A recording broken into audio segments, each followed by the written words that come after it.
দেশি ছোলা বা লাল ছোলা, যেটা বাচ্চারা মোটেই খেতে চায় না, অথচ ভীষণ উপকারী একটা প্রাকৃতিক উপাদান। আজ এই দেশি ছোলা দিয়েই তৈরি করব সুস্বাদু আবার বেশ মচমচে দোসা। ঝটপট তৈরিও হবে আর বাচ্চা বড় সবাই বেশ খুশি হবে। শুরুতেই একবার দেখিয়ে দিই এগুলো কেমন মচমচে তৈরি হবে। শব্দ শুনলেই আপনারা বুঝতে পারবেন যে এটা কতটা মচমচে তৈরি হয়েছে।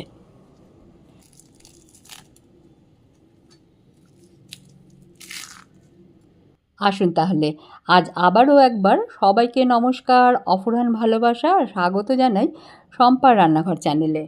আজ এই সুস্বাদু আবার ভীষণ পুষ্টিকর জলখাবারটা বানানোর জন্য আমি লাল ছোলা রাতেই ভিজিয়ে রেখেছিলাম। সারা রাত ভিজে যাওয়ার পরে বেশ যখন ভালো করে ভিজে গেছে, তখন এই এতটা নেব না, আমি মোটামুটি 1 কাপ নিচ্ছি। এটা একটু মেপে দিচ্ছি আপনাদের কাছে, যদিও খুব একটা মাপের প্রয়োজন নেই। মেপে দিচ্ছি যাতে আপনাদের বুঝতে সুবিধা হয়। 1 কাপ ভেজানো ছোলা নিলাম। বাড়িতে থাকা যে কোনো কাপ দিয়ে মেপে নিলেই হবে। এর মধ্যে দিচ্ছি স্বাদমতো কাঁচা লঙ্কা আর অল্প একটু আদা কুচোনো। দিচ্ছি একটা পেঁয়াজ। আপনি এটা স্কিপও করতে পারেন। যদি নিরামিষ খেতে চান, মানে নিরামিষ করতে চান, তাহলে পেঁয়াজটা স্কিপ করতে পারেন। আমি দিলাম, টেস্ট বেশ ভালো আসে। দিলাম হাফ কাপ থেকে একটু কম সুজি, আর যতটা সুজি দিয়েছি ঠিক ততটাই দিলাম টক দই। আর অল্প একটু জল দেব। ওই টক দইয়ের কাপ ধুয়েই জলটা দিলাম। এবারে দিতে হবে স্বাদমতো নুন। নুন কিন্তু খুব কম লাগবে, এটা আগেই বলে দিলাম। মিক্সিতে বেশ ভালো করে একদম মিহি করে একটা পেস্ট তৈরি করে রেখে দিলাম। এটা বেশ ঘন হয়েছে, আরেকটু ঘন হয়ে যাবে কারণ এর মধ্যে সুজি রয়েছে। একে ঢাকা দিয়ে 10 থেকে 15 মিনিটের জন্য রেস্টে রাখবো। ততক্ষণে এর সাথে সার্ভ করবো একটা চাটনি, সেটা দেখিয়ে দিই। আমি নিয়েছি কাঁচা আম। আপনি কাঁচা আমের বদলে তেঁতুলও নিতে পারেন। এখন কাঁচা আমের সিজন, তাই কাঁচা আম নিলাম। তার সাথে স্বাদমতো কাঁচা লঙ্কা, অল্প একটু আদা কুচোনো, কিছুটা পুদিনা পাতা আর বেশ খানিকটা ধনে পাতা। আর এর মধ্যে দিচ্ছি রোস্টেড চিনেবাদাম। এর বদলে আপনি ঝুরি ভাজাও দিতে পারেন। তাতে চাটনিটা কিন্তু খুব মিহি তৈরি হয়, বেশ একটা বডি আসে, ছাড়া ছাড়া হয়ে থাকে না। স্বাদমতো নুন দিলাম, নিয়ে এর মধ্যে কিন্তু একটু জলও দিয়েছি।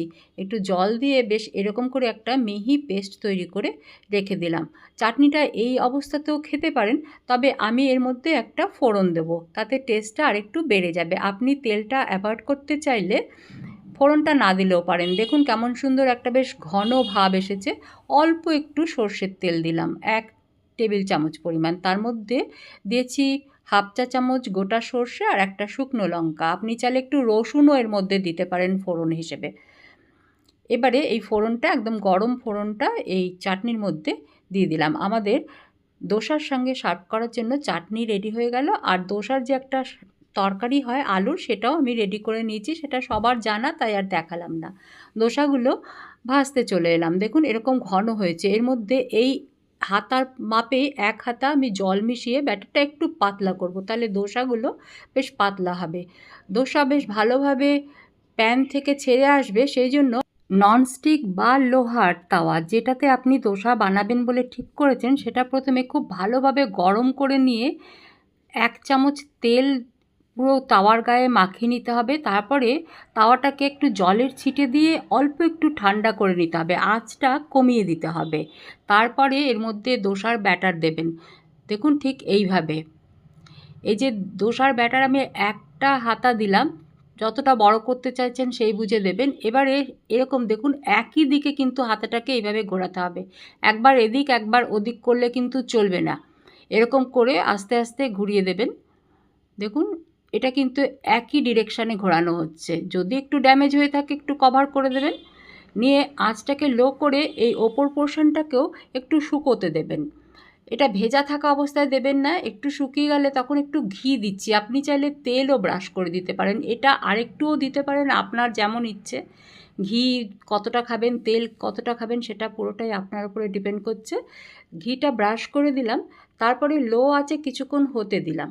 নিয়ে দেখুন এই যে এরকম একটুখানি লালচে হয়ে এসেছে, এই সময়ে একটু দেখে নেবেন যে পুরোটা ছেড়ে যাচ্ছে কিনা, স্টিক করে নেই তো।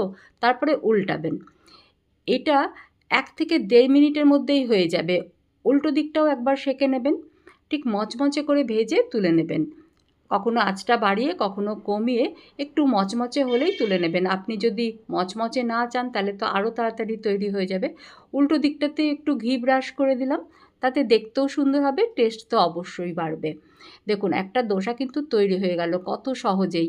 এরকম করে যতবারই আপনি দোসা বানাবেন আর তেল ব্রাশ করতে হবে না, কিন্তু যতবার দোসা বানাবেন জলের ছিটে দিয়ে আপনি তাওয়াটাকে আগে ঠান্ডা করে নেবেন। নিয়ে একটা টিস্যু পেপার দিয়ে হোক বা পরিষ্কার কিচেন ন্যাপকিন দিয়ে এক্সট্রা জলটা মুছে নিয়ে তারপরে ব্যাটার দেবেন। ঠান্ডা বলতে তাপমাত্রাটা একটু কমাবেন, আঁচটা কম রাখবেন, নিয়ে নেক্সট দোসার জন্য আবার ব্যাটার দেবেন তাওয়াতে। যারা আমার চ্যানেল এখনও সাবস্ক্রাইব করেননি আর করবেন কিনা ভাবছেন তাদের জানিয়ে রাখি, আমার চ্যানেলে বেশিরভাগ সময়ই এরকমই সহজ ঘরোয়া ঝটপট তৈরি হয়ে যায় রেসিপিগুলো আপলোড করা। এই ধরনের রেসিপি দেখতে আগ্রহী হলে চ্যানেল সাবস্ক্রাইব করে সঙ্গে থাকুন। আজকে তাহলে আসি, সবাই ঘরোয়া খাবার খান, সুস্থ থাকুন। ধন্যবাদ।